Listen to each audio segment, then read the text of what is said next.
Video अच्छा लगा video को लाइक कीजिएगा, चैनल पर नए होंगे चैनल को सभी सब्सक्राइब जरूर कर लीजिएगा। ठीक है, चलिए हमारे पास सबसे पहले क्या दिया हुआ प्रश्न नंबर 1 का, यहाँ पे जो प्रश्न नंबर 1 का 1 नंबर का क्वेश्चन हम लोग इसे सॉल्व करेंगे। ठीक है, तो हम लोग सिंपली इसको थोड़ा साइड कर दिए और यहाँ पे देखते हैं 1 का 1 हम लोग यहाँ पे लिख लेते हैं। ठीक है, 1 का 1 हम लोग यहाँ पे सोल्व करने वाले हैं, फिर हम लोग यहाँ पे हल इस तरह से लिखेंगे और यहाँ पे सॉल्यूशन स्टार्ट करते हैं। ठीक है, तो हमारे पास सबसे पहले समीकरण क्या दिया हुआ देख लेते हैं हम लोग। यहाँ पे x + 1 का whole square equal to 2x - 3। ठीक है, तो हम लोग सबसे पहले यहाँ पे देखते हैं एक फॉर्मूला यूज होगा हमारा a + b का होल स्क्वायर वाला फॉर्मूला यूज होगा। तो फॉर्मूला क्या है हम लोग देख लेते हैं। यहाँ पे a + b का होल स्क्वायर इक्वल टू, यहाँ पे आप लोग को पता होगा a² + 2ab + b²। ठीक है, ये होता है इसका फॉर्मूला।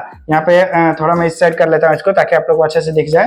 फिर यहाँ पे देखते हैं हमारा फॉर्मूला क्या है, यहाँ पे b²। ठीक है, इसको हम लोग इस तरह से भी लिख सकते हैं a² + b² + 2ab। ठीक है, तो ये दोनों ही यहाँ पे इसके फॉर्मूला आते हैं। फॉर्मूला वही है, बस सिर्फ इसको आगे पीछे करके लिखा गया है। ठीक है, तो ये हमारा फॉर्मूला हो जाता है, उसका हम यूज करेंगे। तो हमारे पास a², तो ये हमारे यहाँ पे कौन है x और b हमारा कौन है यहाँ पे 1 है। ठीक है, तो हमारे पास फॉर्मूला क्या है a² + 2ab।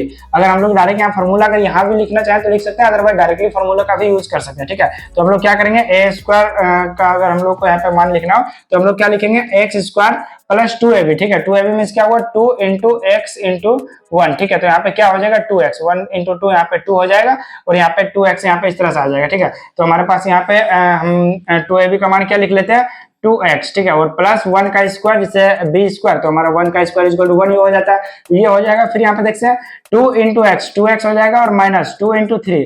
देखिए यहाँ पे ये दोनों से गुना होगा तो 2 × x क्या हो जाएगा 2x और 2 × 3 क्या हो जाएगा 6। ठीक है, तो हम लोग यहाँ पे 6 लिख लेते हैं। ठीक है, 6, तो ये हमारा इस तरह से आ गया। फिर हम लोग यहाँ पे क्या करेंगे, यहाँ पे इसको x को एक साइड कर लेंगे तो x² प्लस। ठीक है, और ये जो 2x है वो इस साइड आके हमारा क्या हो जाएगा माइनस, तो माइनस और 2x और प्लस 2x ये दोनों रिमूव हो जाएगा, एक तरह से मतलब कट जाएगा। तो हम लोग इसको डायरेक्टली यहाँ पे इसको माइनस कर सकते हैं, लेकिन फिर भी मैं माइनस करके ही दिखाता हूँ। ठीक है, तो यहाँ पे माइनस 2x को इस साइड लाएंगे, फिर 1 हमारा जो प्लस में इसको 1 करेंगे और ये जो प्लस में 6 है इसको इस साइड लाएंगे तो ये भी हमारा +6 हो जाएगा। ठीक है, तो हमारे पास क्या बच जाएगा x² और ये दोनों चूंकि एक तरह से कट जाएंगे तो यहाँ पे हमारे पास क्या बच जाएगा +7। ठीक है, इक्वल टू 0। तो हमने तो यहाँ पे हम लोग इसको अच्छे से लिख लेते हैं x² + 7 इक्वल टू यहाँ पे 0 हो जाएगा। ठीक है, साइड में यहाँ पे लास्ट में 0 भी लिखेंगे तो कोई दिक्कत नहीं।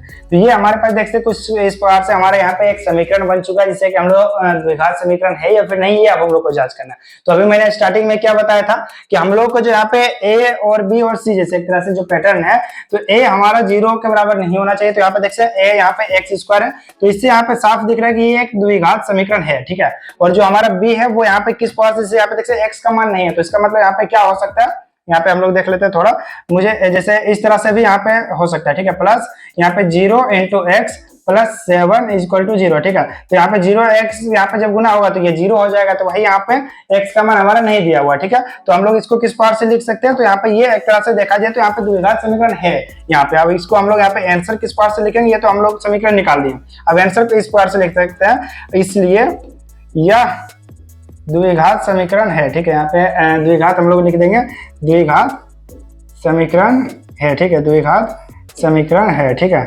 समीकरण इसको हम लोग इस तरह भी लिख सकते हैं। तो ये हमारे पास आ गया इसका आंसर कि यहाँ पे देखते हैं ये एक द्विघात समीकरण, और क्यों है तो यहाँ पे देखते हैं x⁻² है इसीलिए। ठीक है।